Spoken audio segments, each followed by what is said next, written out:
오늘 설교 주제가 그날을 준비하는 사람들 두 번째 이제 시리즈로 쭉 나가고 있는데, 이 오늘 주제는 첫째 천사의 기별, 어떻게 보면 재림을 준비하는 사람들이라고 하는 주제인데 너무너무 중요한 부분들이니까요. 우리 함께 잘 말씀을 좀 들었으면 좋겠고요. 오늘까지 한번 좀 보고 시리즈를 계속 할 건지 조금 쉬었다 갈 건지를 결정하도록 하겠습니다. 최근 KBS에서 보도된 한 다큐멘터리를 제가 보면서 진짜 많은 생각을 해왔습니다. 제가 좀 많이 충격을 좀 받은 다큐멘터리인데 여러분들 꼭 한번 보시기 바랍니다. 각신의 대쟁투를 참고하면서 또 계시록 13장을 함께 연구하면서 이걸 보면 와, 진짜 우리가 가지고 있는 이 진리가 얼마나 소름 끼칠 정도로 참 정확한지를 좀 느낄 수 있습니다. 이 다큐멘터리의 제목이 미국을 다시 거룩하게라고 하는 제목의 다큐인데요. 그 시작은 이 최근 7월 4일 미국 독립기념 250주년 기념 예배 장면으로 시작을 합니다. 거기서 공화당 출신 하원 의장인 마이클 존슨이 이런 연설을 합니다. 미국을 다시 위대하게 하려면, 다시 말하면 마가죠, 그죠? 이게 이루어지려면 미국을 더 거룩한 나라로 만들어야 된다는 거예요. 그러면서 미국 독립 250주년을 맞아서 미국을 다시금 하나님 아래 하나된 나라로 다시 봉헌한다. 하나님께 드린다고 하는 거예요. 이 집회 이름이 리데디케이트 250인데 이 말은 앞으로 미국의 250년을 하나님 앞에 재봉헌한다는 거예요. 리데디케이트. 이 말이 무슨 말인가 하면 미국의 시작은 기독교의 뿌리에서 시작되었고 그래서 미국을 다시금 기독교 국가로 돌려놓겠다고 하는 그런 선언을 하는 거예요. 근데 이렇게 미국을 종교 자유가 있는 나라가 아니라 오직 하나의 종교만을 믿는 기독교 국가로 만들려고 하는 자들을 이끌어서 뭐라고 하는가 하면 기독교 민족주의자라고 합니다. 크리스찬 내셔널리스트라고 하는데, 근데 이 기독교 민족주의자라는 어떤 사람들을 말하는가 하면 기독교 신앙을 국가의 정치, 그 다음에 법, 문화적 정체성 이런 것들을 다 기독교 문화로 바꾸는 거예요. 그러니까 기독교 가치가 사회 전반을 지배하는 표준이 되는 그런 나라로 만들겠다고 하는 거예요. 근데 이들이 그렇게 생각하는 이유가 뭐냐 그러면 첫째, 원래 미국은 하나님이 선택한 특별한 국가라고 하는 인식이에요. 그러니까 특별한 나라예요. 하나님이 선택한. 두 번째, 또 하나는 미국은 개신교 국가로 인식합니다. 다시 말해 원래 시작이 그렇다고 하는 거예요. 더 정확하게 말하면 백인 개신교 국가예요. 백인. 그래서 미국이 다양한 인종들이 다양한 종교를 가지면서 자유롭게 살아가는 것을 원치 않습니다. 그래서 이들은 이민 정책을 반대합니다. 이 트럼프가 계속 그렇게 하는 거예요, 지금. 근데 미국의 현재 보수 진영의 정치 지형을 보면 공화당의 절반이 넘는 56%가 전부 기독교 민족주의자라고 합니다. 그럼 트럼프는 이 지지 기반을 가지고 정치를 하는 거예요, 지금. 근데 이들이 함께 정치를 하는 경쟁당이 어디죠? 민주당이라고 하는데 민주당을 바라보는 인식이 어떻는가 하면 이 민주당은 악령에 사로잡혀서 미국을 사단이 지배하는 나라로 이끌고 있다고 믿어요.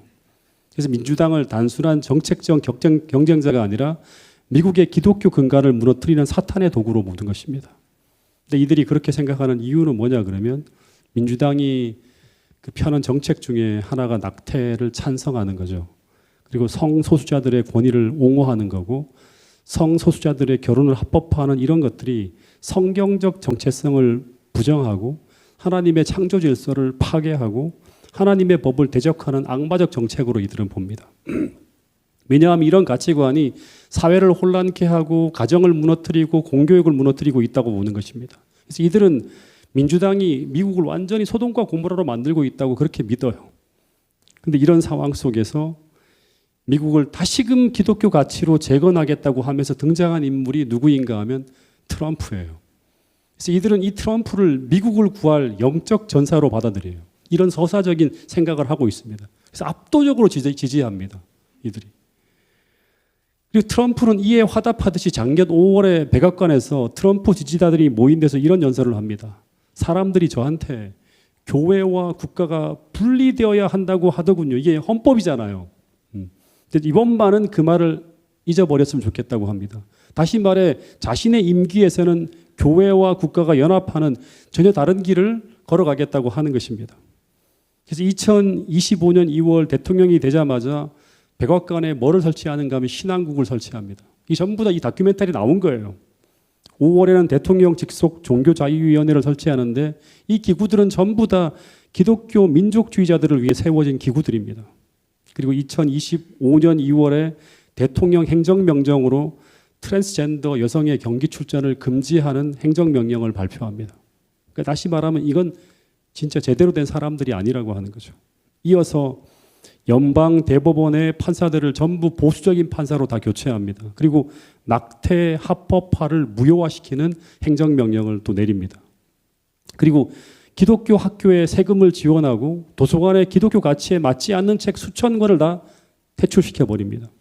그리고 올 초에 미국과 이란의 전쟁이 벌어졌는데, 근데 미국 국방부장관인 헤그세스라는 사람이 이 전쟁에 참여하는 미군을 뭐라고 묘사하는가 하면 십자군으로 묘사합니다. 십자군이 뭐죠? 하나님의 뜻을 받들어서 성지를 탈환하러 가는 군대예요. 근데 지금 중동의 전쟁이 벌어졌잖아요. 거길 탈환하러 가는 거예요. 그리고 이 전쟁에 참여한 병사들을 이 전쟁에서 참여하는 병사들에게 이 헤그세스가 이 전쟁이 하나님의 신성한 계획이라고 하면서 이 전쟁을 마치 하나님을 위한 싸움, 선악의 대쟁투로 바라보게 합니다.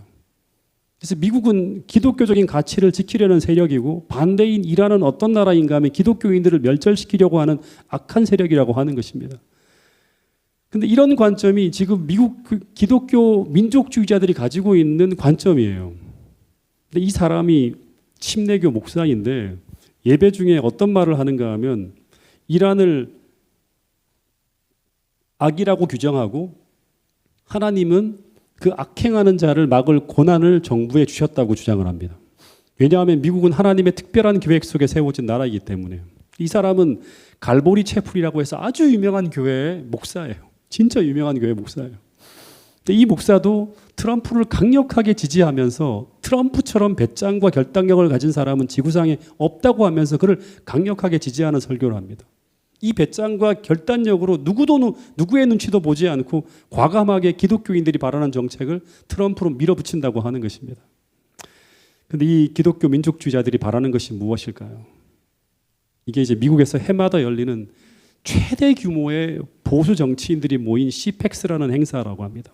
올해 3월에 텍사스에서 열렸다고 합니다. 여기에 미국에 있는 최고 영향력 있는 보수 정치인, 언론인, 학자들이 모여서 토론을 하는데 근데 거기서 이런 말이 오갑니다.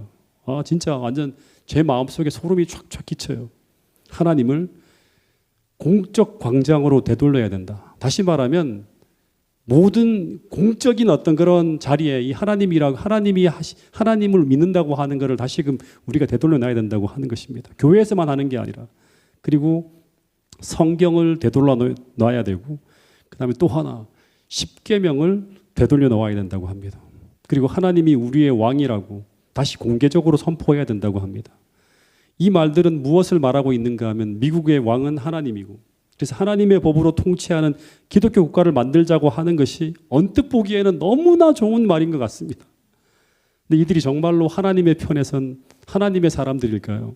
저는 절대 그렇게 보지 않습니다. 이들은 계시록 13장에서 말하는 짐승의 우상, 다시 말해 타락한 개신교 단체예요. 이들은 절대 하나님의 뜻을 행하는 사람들이 아닙니다. 저는 지금 이런 사건들이 미국에서 일어나는 것을 보면서 제가 지금까지 성경과 예언의 신을 통해 공부해왔던 그 계시록 13장의 예언을 따라 미국이 흘러가고 있는 것을 보면서 정말 소름이 끼칠 정도로 놀라움을 금치 못하고 있다고 하는 사실입니다. 원래 미국의 헌법은 정치와 종교가 분리되어진 나라인데 이 나라가 공적 자리에서 거침없이 종교와 정치의 연합을 주장하면서 미국을 기독교 국가로 세우려고 하는 노골적인 움직임을 우리는 지금 보고 있는 거예요. 여러분, 사단은 이제 끝이 다가오면서 이제 물밑에서 조용하게 움직이는 것이 아니라 드러나게 움직이고 있다고 하는 것입니다. 근데 이런 미국을 만들기 위해서 가장 극성맞게 난리치는 집단이 또다시 말하지만 계시록 13장에서 짐승의 우상이라고 우리가 배웠던 타락한 개신교 집단입니다. 이 짐승의 우상이 생기를 얻게 되면 정치적 큰 영향력을 얻게 되면 이제 천하 만국에 뭐를 강요한다? 짐승의 표를 강요하는 일요일 휴업 법안을 발의한다고 하는 것을 우리는 알고 있습니다. 이게 십계명을 법제화하는 거예요. 10계명을 그대로 공적으로 미국에서 통치 헌법으로 법으로 만들자고 하는 것입니다. 그런데 그런 방향으로 나가도록 이들에게 힘을 실어주는 것이 무엇인가 하면 온 세상에 난무하는 범죄와 또 하나는 기후위기로 인한 난리와 난리의 소문이에요. 지금 여러분들 보고 있잖아요. 네. 여러분 이런 시대를 지나가고 있는 오늘 우리는 어떤 사람들이 되어야 되는가? 네. 저는 지난주부터 재림교회가 어떻게 생겨났고 우리는 무엇을 위해 존재하는 사람들인지를 공부하고 있습니다. 다시 말해 우리의 정체성을 확인하는 공부를 하고 있습니다. 오늘은 우리의 정체성을 담고 있는 첫째 천사의 기별을 공부하면서 재림교인으로서 우리 자신을 점검하는 시간을 가지려고 합니다. 재림교회는 재림운동을 통해 생겨났습니다. 근데 재림운동이 어떻게 생겨났는가? 한번 하나하나 처음부터 우리가 알아야 될 부분들을 함께 공부하는 시간을 좀 가지려고 하는데요. 마태복음 24장에 보면 예수님의 감람산 설교가 나오면서 재림의 징조가 나옵니다. 그 말씀은 크게 세 부분으로 나눌 수 있어요. 첫 번째 부분은 4절부터 14절에 나오는 일반적 징조인데 재림이 다가올 때 나타날 일반적 징조예요. 여기에는 전쟁, 기근, 온역, 그리고 재난, 천국 복음의 전파 등 일반적 징조들이 펼쳐지게 되는데 이 일반적 징조는 초기 기독교 시대부터 지금까지 꾸준하게 성취되어져 온 거예요. 근데 두 번째 부분이 15절부터 22절인데 큰 환란에 대한 말씀이에요. 이 환란을 재림교회에서는 어떻게 보죠? 이 큰 환란을 다니엘 7장 25절 1260년의 기간 동안 하나님 백성들이 작은 뿔에 붙임받아 당하게 되는 중세시대에 겪는 대환란이에요.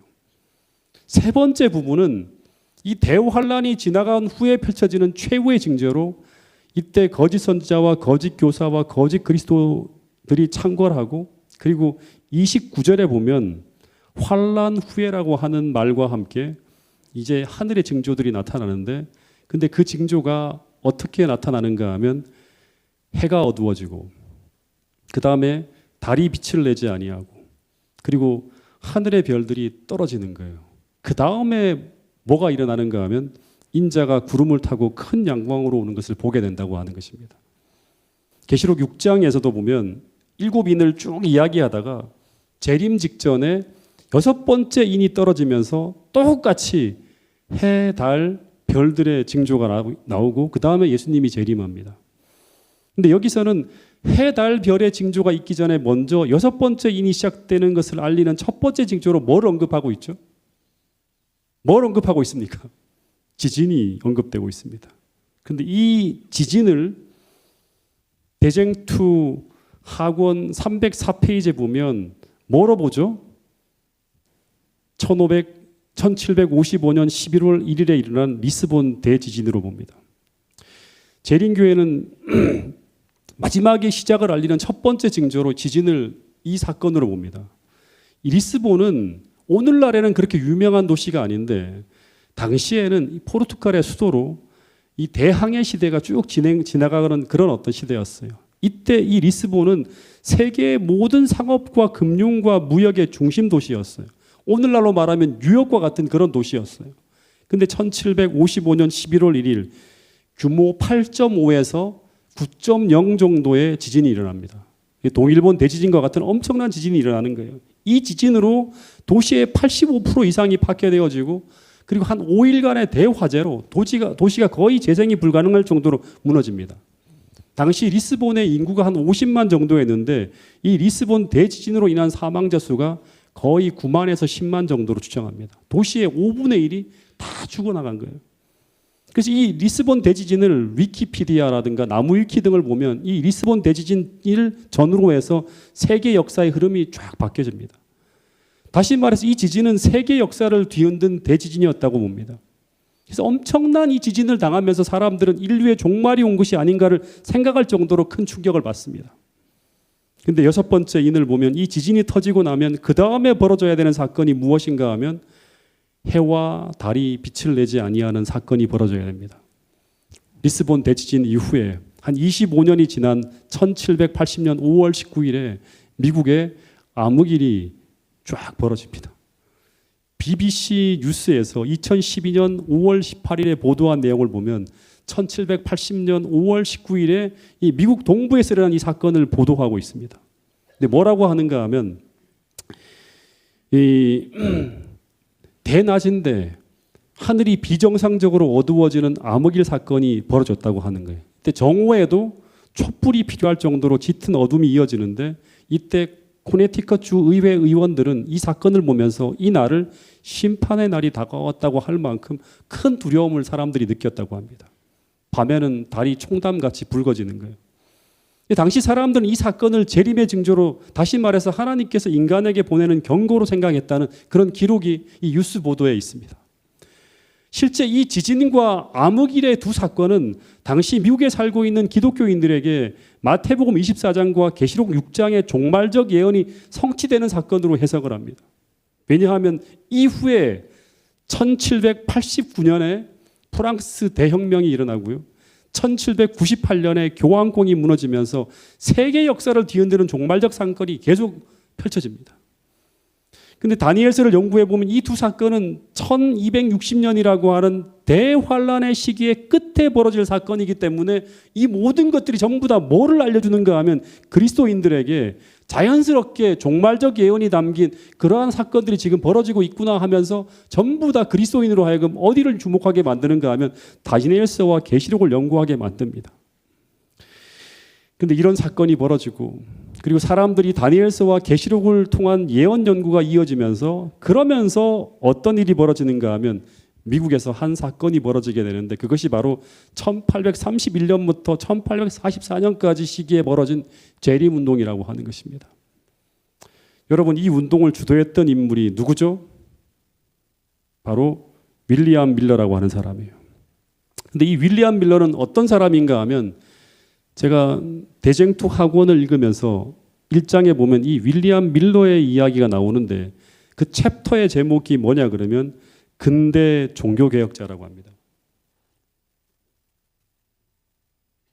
이것은 뭘 말하는가 하면 윌리엄 밀러를 통해 일어난 재림운동이 단순히 재림을 기다리는 운동이 아니라 미국의 영적 대각성의 흐름 속에서 일어난 종교개혁 운동으로 보는 거예요. 근데 이 재림운동 당시에 미국 전역에 전해진 기별이 무엇인가 하면 두 가지의 기별이 전해지는데요. 하나는 다니엘 8장 14절에서 2300주야까지니 그때 성소가 정결해진다는 이 말씀을 토대로 해서 2300주야의 끝에 예수님이 재림하신다고 하는 기별이 전해져요. 그러니까 임박한 재림을 알리는 기별이 전해집니다. 동시에 또 하나가 뭐냐 그러면 계시록 14장 7절에 우리가 잘 아는 첫째 천사의 기별이 전해지는데 이 말씀은 같이 한번 읽어보겠습니다. 요한계시록 14장 7절 말씀입니다. 시작. 그가 큰 음성으로 이르되 하나님을 두려워하며 그에게 영광을 돌리라. 이는 그의 심판의 시간이 이르렀음이니 하늘과 땅과 바다와 물들의 근원을 만드신 이를 경배하라 하더라. 그래서 재림교회는 윌리엄 밀러가 재림운동을 시작하는 1831년부터를 계시록 14장 7절에 이 첫째 천사의 기별이 역사 속에 전해지는 시기로 봅니다. 그래서 이 새 천사의 기별은 미래에 전해질 기별이 아니라 이때부터 시작해서 오늘까지 계속 전해지고 있는 기별이에요. 미래까지. 이 기별이 처음 이제 윌리엄 밀러가 전한 곳이 어디인가 하면 뉴욕주의 드레스덴의 한 침례 교회였는데 당시 윌리엄 밀러는 농부였어요. 평생 설교를 해본 적이 없는 사람이었어요. 근데 이 침례 교회에서 윌리엄 밀러가 평소에 연구하던 그것을 전해달라는 요청을 받고 한 13가정 정도가 모인 그 집에서 이제 처음으로 설교를 합니다. 이 부엌에서 설교하는 거예요. 정식 교회가 아니라 식당에서. 근데 당시 윌리엄 밀러의 설교를 들었던 13가정의 사람들 중에 2사람을 제외하고는 전부 다 회개하고 큰 종교적 이 각성을 일으키게 되면서 즉시 다른 곳에서도 막 이 설교를 요청해달라는 이 요청이 막 쇄도하면서 이 운동이 이제 일파만파로 쫙 크게 전개되어져 가는 어떤 그런 일들이 벌어집니다. 당시 미국은 이 어떻게 본다 그러면 개신교 교파들이 다 모여 있는 곳이에요. 종교 자유를 찾아서 유럽에서 종교 개혁을 통해서 일어난 수많은 사람들이 다 몰려온 곳이었어요. 근데 이 재림 운동이 절정으로 막 흘러가던 그 시기에 이 운동에 참여한 목회자만 몇 명이냐 그러면 한 200명 정도가 됩니다. 초교파적으로 다 참여하는 거예요. 그리고 이 집회에 참여한 사람들의 숫자가 얼마나 되는가 하면 한 4,000명 정도가 모이는 큰 텐트를 해서 한 130회 정도의 큰 집회가 열립니다. 이때 참여한 숫자가 한 150만 명 정도가 된다고 합니다. 그리고 당시 시대에 이거를 이제 집회가 끝나고 나면 출판물들이 막 만들어져서 전국으로 막 나눠지는데, 이때 이 시대의 징조라는 잡지, 또 밤중소리라고 하는 잡지가 발간되어서 매 집회가 끝날 때마다 한 60만 부씩 찍어서 미국에 있는 모든 교회에 다 알리는 거예요. 그래서 당시 미국에 살고 있는 사람 중에 이 재림 기별을 듣지 못한 사람들이 거의 없었다고 하는 것입니다. 여기서 하나 좀 생각해 봐야 될 것이 무엇인가 하면, 하나님께서 이 재림운동이 일어나도록 섭리하셨다고 한다면 그럼 이 재림운동을 통해서 하나님은 어떤 일을 이루고자 했을까 하는 것입니다. 지난주에 이어서 계속 이제 말씀을 드리는데, 첫 번째는 뭐냐 그러면 이 재림운동의 결과로 수많은 교파로 나누어진 사람들이 재림운동이라고 하는 그 하나의 목적을 가지고 연합하는 일이 벌어집니다. 두 번째는 이들이 모여서 성경을 막 열심히 연구하는 가운데 수많은 교파로 나누어지면서 흩어진 진리들이 하나로 모이는 일이 벌어집니다. 그러면서 이 재림운동의 결과로 개신교가 종교개혁을 통해 찾아낸 성경적 진리를 하나로 모아서 그것을 가지고 있는 한 교회, 한 백성이 탄생하게 됩니다. 그들이 바로 누구인가 하면 바로 재림교회라고 하는 것입니다. 또 하나는 뭐냐 그러면, 하나님은 이 재림운동을 통해서 그냥 진리의 지식만을 가진 자들이 아니라 이 재림운동을 통해서 정말 진리를 소유한 하나님의 백성을 준비시키는 것이 이 운동의 목적이에요. 마지막 재림 준비를 위해서 그런 일을 하신 거예요. 그래서 어떤 일이 일어나는가 하면 이 재림운동의 과정 속에서 큰 흔들림이 일어납니다. 여러분, 역사는 반복되어지는 것처럼 초림 당시에도 이런 일이 벌어졌습니다. 당시 예수님을 따르는 사람들은 예수님께서 유대 왕으로 오셨기 때문에 당연히 예루살렘의 보좌에 등극할 것이라는 믿음이 있었습니다. 그런데 이들의 기대와 다르게 예수님이 예루살렘에 입성한 후에 보좌가 아닌 어디로 가셨죠? 십자가에 달려 돌아가셨어요. 마치 예수님의 사역이 실패로 끝나는 것과 같은 상황이 벌어지게 만드셨습니다. 이 대실망을 통해서 수많은 무리들이 떨어져 나갑니다. 똑같은 경험을 재림운동에 참여한 사람들이 경험하게 됩니다. 여러분, 이제 앞으로 우리가 계시록을 공부하면 공부하게 되지만 계시록 10장이 되게 중요합니다. 여기 보면 6번째 천사와 7번째 천사가 나팔을 부는 그 사이, 이 계시록 10장을 보면 재림 직전 장면이 펼쳐지는데, 근데 그 시작에 펴놓인 작은 책이 등장합니다. 펴놓인 작은 책이라고 하는 것은 원래는 딱 인봉되어진 책이었는데 6번째 천사와 7번째 천사 사이에 개봉이 되어집니다.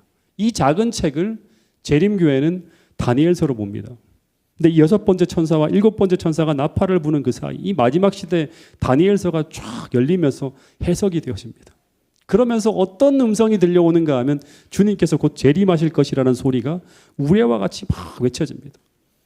근데 계시록 10장의 끝에 요한에게 그 펴놓인 작은 책을 먹으라고 해서 요한이 먹습니다.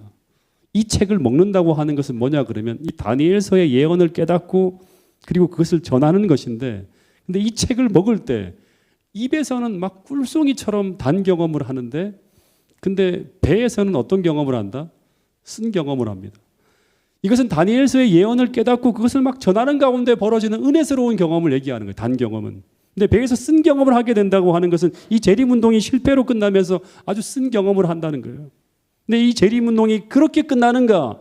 그렇지 않고 요한계시록 10장 10절부터 11절에 보면 하나님은 이 실망을 통해 끝까지 남아있는 사람들을 통해서 이 재림운동을 다시금 올바로 재해석해서 다시금 재림운동을 일으키는 일이 벌어지게 하시겠다고 예언을 하고 있는 거예요. 이 사명을 가지고 일어난 무리가 누구인가 하면 재림교회라고 하는 것입니다.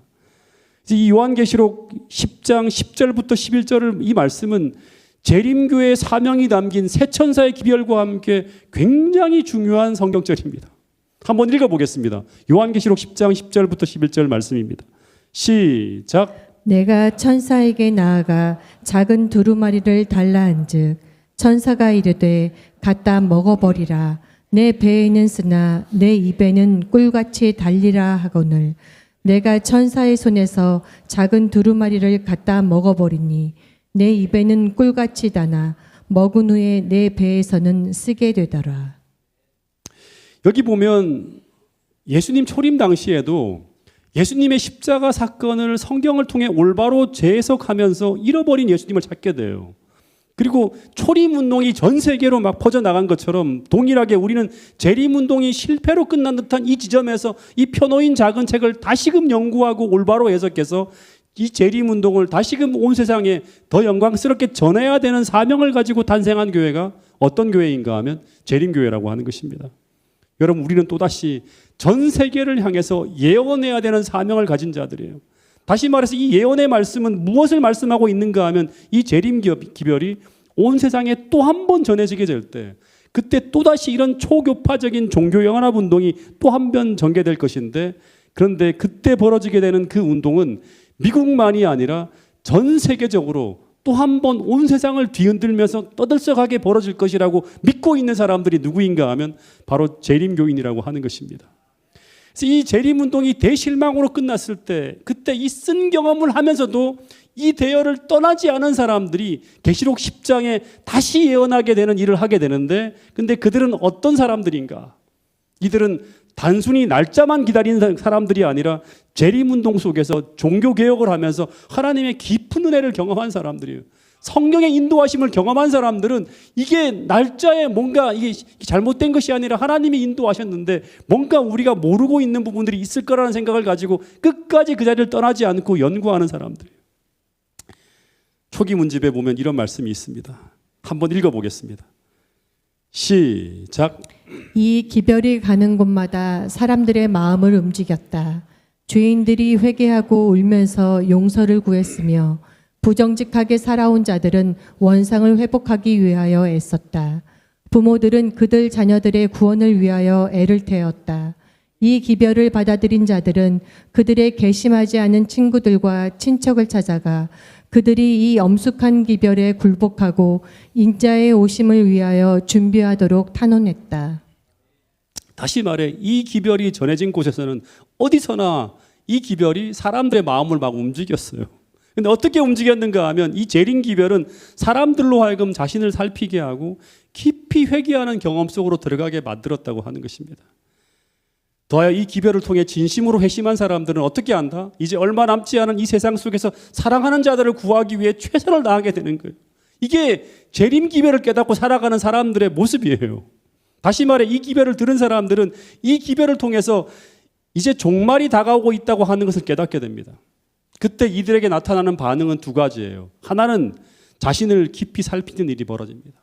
즉 나는 지금 주님을 맞을 준비가 되었는가를 생각하면서 자신을 깊이 살피며 회개합니다. 또 하나는 이 임박한 시기에 내 사랑하는 가족, 이웃, 친구들을 구하기 위해 최선을 다해 선교하는 일을 하는 것입니다. 이 동작중앙교회에 있을 때 제가 제 아내 이야기하는 걸 참 싫어하는데 제 아내가 한 번만 더 하겠습니다. 제 아내가 건강이 안 좋아졌을 때 제 아내가 이제 3번째 응급실로 실려갈 때입니다. 그때 아내가 저한테 이제 회복이 안 될 것 같은 생각을 하면서 차 안에서 제게 펑펑 울면서 이런 말을 한 기억이 있습니다. 여보, 내가 지금 잠들면 나는 주님 앞에 설 준비가 되어 있을까를 진지하게 울면서 자문하더라고요. 그러면서 그 순간 오직 하나만을 생각했다고 하는데 그것은 뭐냐 그러면 지난 삶을 돌아보면서 정말 진심으로 그동안 잘못 살아온 것을 회개하는 일이었다고 하는 것입니다. 이 비슷한 모습을 저는 어떤 집사님의 모습을 통해서 또 보게 되었습니다. 그 비슷한 시기에 한 연로한 집사님께서 뇌출혈로 쓰러졌어요. 근데 극적으로 이분이 회복됩니다. 근데 그때 제가 그 집사님이 계신 그 병원을 찾아갔을 때 그 집사님께서 제게 하신 말씀이 이것이었습니다. 목사님, 하나님께서 제가 죽기 전에 회개할 수 있는 기회를 주셨습니다라고 하는 거예요. 그럼 이 집사님께서 자신이 생명의 끝날 날이 다가오고 있다고 하는 생각을 하면서 이 집사님이 주어진 남은 시간 기도하면서 최선을 다해 무엇을 하셨는가 하면 기도하며 깊이 회개하는 일을 하셨습니다. 생각나는 모든 것들을 올바르게 바로잡는 일을 하셨는데 아주 오래전의 일이라 하더라도 누구에게 빌린 것을 작은 것 하나까지 다 기억해서 봉투에 담아서 어떤 집사님께 갖다 드리라고 하고, 하나님과의 관계 속에서도 내가 약속을 지키지 못한 것, 바로 해야 될 것들이 생각나면 다 하나하나 찾아서 회개하면서 바로 잡으려고 애쓰시는 것을 제가 보았습니다. 주님이 오시는 그날 정말 하늘을 우러러 한 점 부끄러움이 없는 그런 상태로 하나님을 맞이할 준비를 하는 모습을 제가 보게 되었다고 하는 것입니다. 근데 이렇게 회개하는 일이 우리 삶에 쉽게 일어나지 않는다고 하는 것입니다. 우리가 다 죄인이기 때문에 우리가 평안하고 우리의 남은 날이 많이 남아 있다고 생각이 들 때는 이런 일이 잘 일어나지 않아요. 근데 이런 위기가 찾아왔을 때 이런 일들이 벌어진다고 하는 것입니다. 그래서 당시 재림운동 당시에 미국 전역을 강타한 기별 중에 하나는 재림이 다가오고 있다는 다니엘 8장 14절을 해석하는 기별이었고, 동시에 전해진 기별이 뭐냐 그러면 첫째 천사의 기별이에요. 근데 이 첫째 천사의 기별은 하나님을 두려워하고 그에게 영광을 돌리라, 이는 그의 심판하실 시간이 이르렀다고 하는 말씀이에요. 근데 여기 나오는 이 심판이라고 하는 단어가 헬라어로 크리시스라고 하는 단어를 사용했는데, 근데 이 크리시스라는 단어에서 영어로 크라이시스라고 하는 위기라고 하는 단어가 유래했다고 합니다. 근데 이 심판이라는 단어가 헬라어로 크리시스만 있는 것이 아니라 크리마도 있어요. 근데 이 크리마는 심판 후의 결과, 즉 유무죄를 결정하는 것이 바로 크리마예요. 그에 반해 이 크리시스는 그 사람의 행위를 심사하는 과정을 가리킵니다. 근데 이 심사가 끝나면, 크리시스의 과정이 끝나면 크리마라고 하는 선고와 집행이 이루어지는 거예요. 이 첫째 천사의 기별은 하나님께서 전 인류를 구원하시려고 하나님께서 보내시는 영원한 복음, 다시 말하면 자비의 초청의 기별인과 동시에 또 하나가 뭐냐 그러면 전 인류의 위기가 찾아왔음을 경고하는 기별, 즉 최후의 심판을 알리는 경고의 기별이기도 한다고 하는 것입니다. 여러분, 그래서 이제 주님께서 다가올 그 재림이 임박한 시간이 다가왔기 때문에 그러면 우리는 어떻게 해야 되는가? 이 답이 두 가지로 첫째 천사의 기별에 나와 있습니다. 첫 번째 하나는 하나님을 두려워하며 그에게 영광을 돌리라는 것입니다. 두 번째는 뭐냐 그러면 하늘과 땅과 바다와 물들의 근원을 만드신 이를 경배하라고 하는 것입니다. 근데 여러분, 이게 막연해요. 이게 어떻게 해야지만 우리가 하나님을 두려워하고 그분에게 영광을 돌릴 것인가? 여러분, 이 말씀은 구체적으로 우리에게 하나하나의 일들을 가르쳐 줍니다. 이게 재림 신자들이 당시에 했던 거예요. 첫 번째, 하나님을 두려워하고 그분에게 영광을 돌리라고 하는 것은 무엇인가 하면, 이 말씀은 그동안 하나님을 소홀히 하고 함부로 살아왔던 지난 삶을 진지하게 회개하며 자신의 삶에 결정적인 전환이 일어나게 하라고 하는 굉장히 급진적인 기별이라고 합니다. 더 정확하게 말하면 무너진 하나님과의 관계를 올바로 하며 회개하며 그분에게 전적으로 돌아가라고 하는 것입니다. 이것이 바로 대속죄일 시대를 살고 있는 우리가 해야 될 첫 번째 일이라고 하는 것입니다. 근데 왜 그렇게 해야 되는가? 그 이유는 그분의 심판하실 시간이 이르렀기 때문이라고 하는 것입니다. 그래서 이 첫째 천사의 기별은 영혼을 정결하게 하고 우리의 신앙을 개혁해야 하는 종교개혁이 일어나게 하는 기별이에요. 이 기별을 진짜로 받아들였다고 하면 우리의 영혼이 정결케 되어지고 우리의 신앙이 개혁해 되는 종교개혁이 일어나게 만드는 그런 기별이라고 하는 것입니다. 실제 이 기별이 전해질 때 당시 감리교, 장로교, 침례교 대부분의 교단의 수가 폭발적으로 막 증가했어요. 그리고 교인들의 삶에 결정적인 변화가 일어났다고 하는 것입니다. 그래서 이 윌리엄 밀러는 수많은 교회마다 쫓아다니면서 설교하면서 가장 인기 있는 설교자 중에 하나였다고 하는 것입니다. 여러분, 초기 문집에 보면 이 기별을 받아들이는 자들에게는 어떤 일이 벌어졌는가? 그들의 애정이 세속적인 산물에서 하나님께로 돌아서게 되는 경험을 하게 됩니다. 다시 말해서 그들이 일찍이 경험해보지 못했던 헌신, 가장 순수한 헌신으로 하나님을 섬기는 그런 일들이 벌어졌대요. 이전에는 해보지 못했던 그런 순수한 개혁이 삶 속에서 일어났다고 하는 거예요. 정말 진실하게 하나님을 믿으려고 하고 정말 하나님께 진심으로 한번 신앙을 해보려고 하는 그런 헌신들이 일어났다고 하는 것입니다. 여러분, 태능교회 모든 성도들의 삶에도 이런 어떤 변화가 일어날 수 있게 되기를 간절히 바라겠습니다. 그래야지만 우리는 이 마지막 시대의 기별을 세상에 전할 수 있는 그런 무리로 거듭날 수 있다고 하는 것입니다. 엘렌 화이트의 자서전에 보면 당시 재림운동에 참여했던 엘렌 화이트의 경험이 적혀 있는데 정말 제가 이 말씀들은 수도 없이 묵상하고 또 바라보면서 오늘 우리 삶 속에 이런 일이 벌어지면 참 중요하겠다는 생각을 해보게 됩니다. 제가 좀 읽어드리면 매 순간이 나에게 한없이 중요해 보였다. 지금 이 순간도 너무너무 중요한 순간인 거예요. 예. 매일 아침 우리는 하나님 앞에서 우리의 생애가 올바르다는 확정을 얻는 것이 우리의 첫 번째 과업이라고 생각하였다. 내 인생에 제일 중요한 게 뭐냐 그러면 하나님 앞에서 우리의 생애가 올바르다고 하는 확정을 얻는 거예요. 기도하는 가운데 이 확신을 갖는 거예요. 그러니까 철저하게 회개하는 거예요. 우리에게는 음식보다 구원의 기쁨이 더욱 필요했다. 예. 음식보다 내가 구원받았다고 하는 확증이 더 중요했다고 하는 거예요. 만일 우리의 마음이 흐려지면 우리가 주님께 간합되었다는 인식으로 그것을 몰아내기까지 쉬거나 자려고 하지 않았다. 계속 기도하는 거예요. 이게 너무너무 필요한 거예요. 여러분, 우리 인생이 길어봤자 90년입니다. 얼마 남지 않은 인생이에요. 여러분, 정말 이런 경험 속으로 한번 들어가 볼 수 있게 되기를 간절히 바라겠습니다. 진짜 하나님과의 관계 속에서 이런 어떤 확증을 가지고 매일 살아가는 이런 진실한 그리스도인으로 살아가기로 한번 결심해 볼 수 있는 태닝교회 모든 성도들이 될 수 있기를 간절히 바라겠습니다. 또 하나 이런 글이 있었어요. 당시 재림운동을 하는 사람들은 참 이런 일이 우리 태닝교회에서 벌어지면 참 좋겠어요. 어떤 사람들과의 관계 속에서 그들 사이를 갈라놓는 무슨 오해가 생기면 어떤 일이 일어났는가. 그때도 이렇게 오해가 벌어졌는가 봐요. 사람들 사이의 관계 속에서. 그들은 바로 그들 사이의 어려움이 바로 해소됐대요. 근데 어떻게 그렇게 해소가 되었는가. 기록에 보면 갈등이 일어난 두 서너 사람들이 헛간뒤나 숲속으로 걸어 들어가는 것을 봅니다. 그런 사람들이 같이 헛간뒤로 들어갑니다. 숲속으로 갑니다. 그리고 얼마 후에는 그 두 사람의 뺨에 아롱진 촉촉한 눈물 자국과 빛나는 눈을 가지고 새 친구가 되어 되돌아오는 모습을 어렵지 않게 볼 수 있었다. 수도 없이 그런 일이 벌어지면 둘이 같이 손잡고 어디로 간다? 숲속으로 가서 기도하고 하나님을 만나는 거예요. 둘 다. 그럼 이게 해결이 되는 거예요. 당시 사람들의 모습을 상상해 보면 재림운동 당시 재림자들은 주님과의 관계 그리고 이웃과의 관계 속에서 그 어떤 불편한 관계가 없도록 최선을 다했다고 합니다. 여러분, 이게 재림 준비의 핵심이에요. 핵심. 예.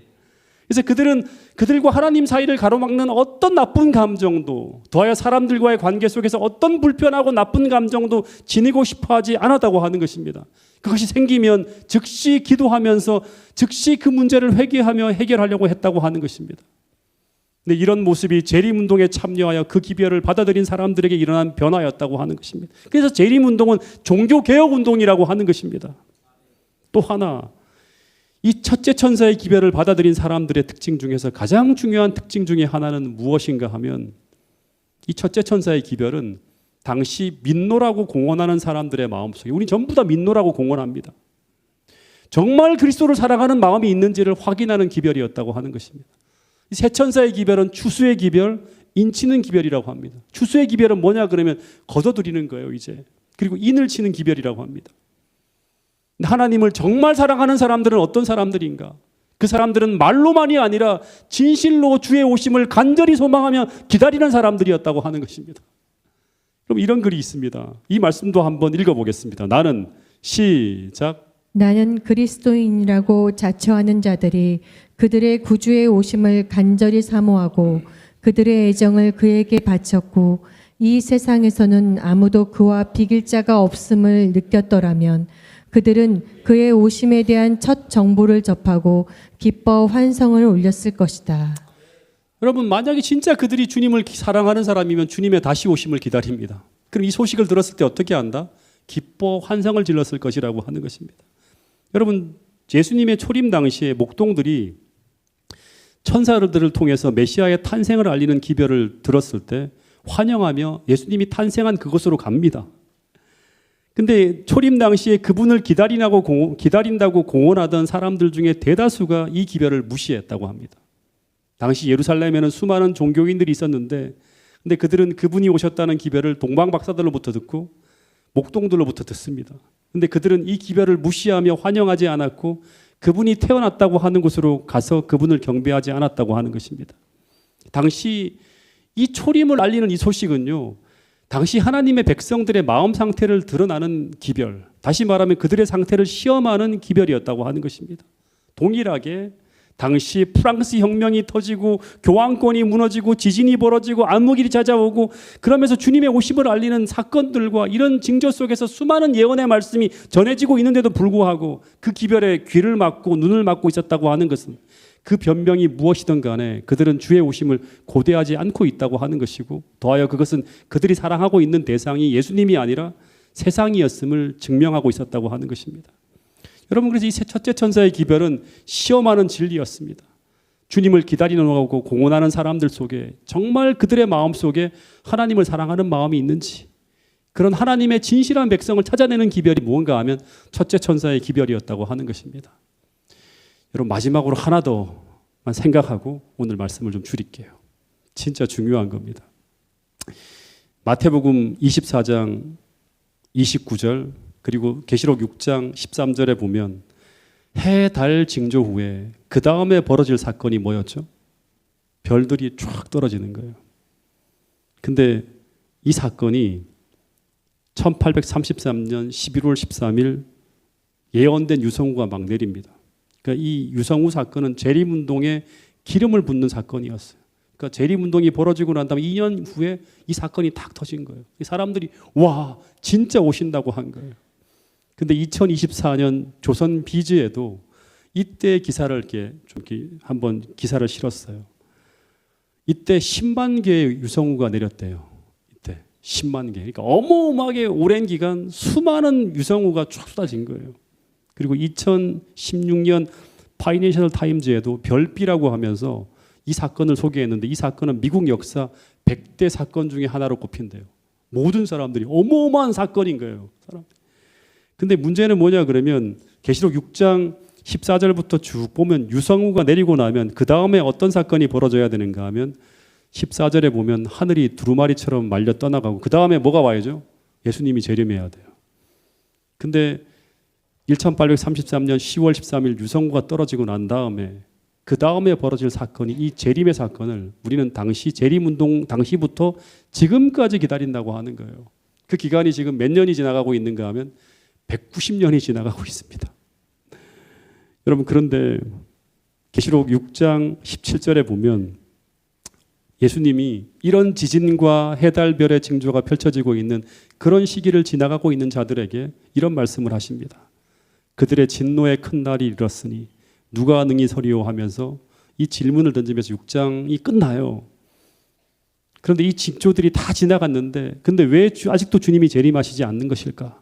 이 질문에 대한 대답으로 등장하는 것이 그 다음 계시록 7장에 보면 하늘의 천사가 하늘 바람을 탁 잡고 있는 장면이 나옵니다. 근데 이 천사들이 손을 놓으려고 탁 하는데 갑자기 동쪽에서부터 한 천사가 날아와서 그 바람을 부는 것을 놓지 말라고 합니다. 근데 그 이유가 무엇인가? 그 이유가 무엇인가 하면 하나님의 종들의 이마에 인을 치리는 일이 맞춰져야지만 뭐 할 수 있다? 바람을 놓을 수 있다고 하는 거예요. 그러면서 그 이후 나오는 이야기가 뭐냐 그러면 입 맞은 사람들의 이야기가 쭉 흘러나옵니다. 그래서 이런 1월 성신의 징조들이 펼쳐지는데 근데 왜 아직도 주님이 재림하시지 않는가? 거기에 대한 대답이 무엇인가 하면 계시록 7장에 주께서 재림하시기 이전에 먼저 구원받을 자들이 확정되어져야 되기 때문이라고 하는 것입니다. 재림이라고 하는 것은 뭐냐 그러면 구원이 확정된 자들을 데리러 오는 사건이 바로 재림이에요. 그들을 구원하시기 위해 오시는 사건이에요. 그래서 이런 하늘의 징조들과 사건들은 오늘 우리들로 하여금 그날에 서기 위해 우리를 깨우는 사건이에요. 근데 아무리 이런 재림의 징조가 펼쳐져도 그 다음 사건이 일어나지 않으면 주님이 이 땅에 오실 수가 없습니다. 근데 그 다음 사건은 무엇인가 하면 주의 백성들을 확정짓는 사건이라고 하는 것입니다. 재림 전 우리가 해야 될 일이 무엇인가? 그것은 바로 인치는 기별, 추수의 기별이 다시 말해 새 천사의 기별이 땅끝까지 전해져야 되는 것입니다. 다시 말해 오늘 우리가 새 천사의 기별을 온 세상에 전해야지만 어떤 일이 벌어진다? 하나님 백성들이 확정되어지고 주님께서 오시는 사건이 벌어진다고 하는 것입니다. 여러분, 지금 우리는 하나님 앞에 서야 되는 이 위기의 시대를 지나가고 있습니다. 이때 우리는 어떻게 살아야 되는가? 마지막 말씀이에요. 한국연합회 홈페이지, 대총회 홈페이지 들어가면 재림교회 사명 진술이 이렇게 나옵니다. 우리 한번 같이 읽어보겠습니다. 이 부분은 시작. 제7일 안식일 예수 재림교회의 사명은 요한계시록 14장 6절로 12절에 기록된 새 천사의 기별에 나타난 영원한 복음을 모든 사람들에게 선포하는 일을 독려하여 그들로 하여금 예수 그리스도를 개인의 구주로 받아들여 그분의 교회와 연합하도록 이끌어주고 그들로 속히 오실 예수님을 맞을 준비를 하도록 육성하는 것이다. 여러분, 이게 우리의 사명이라고 하는 것입니다. 이 사명을 감당하기 위해서 이 교회가 세워진 거예요. 다른 일을 하면 안 돼요. 우리는 이 목적을 위해 세워졌다고 하는 것입니다. 여러분, 오늘 우리는 재림의 징조가 너무나 뚜렷하게 펼쳐지고 있는 이 시점을 지나가고 있습니다. 우리는 자신을 살펴야 되고 이 성령의 인도하심을 따라 복음을 전파하고 가르치고 여기 나온 것처럼 치유하는 일들을 해야 됩니다. 여러분, 오늘 이 첫째 천사의 기별의 말씀이 태능교회 모든 성도들의 마음을 울리고 그래서 우리로 하여금 다시 한번 온전히 우리 삶을 하나님께 드리는 역사가 일어나게 되기를 간절히 바라겠습니다. 그래서 이 사명을 감당하는 자로 거듭나는 여러분과 저가 될 수 있기를 간절히 바라면서 오늘 말씀을 줄이도록 하겠습니다.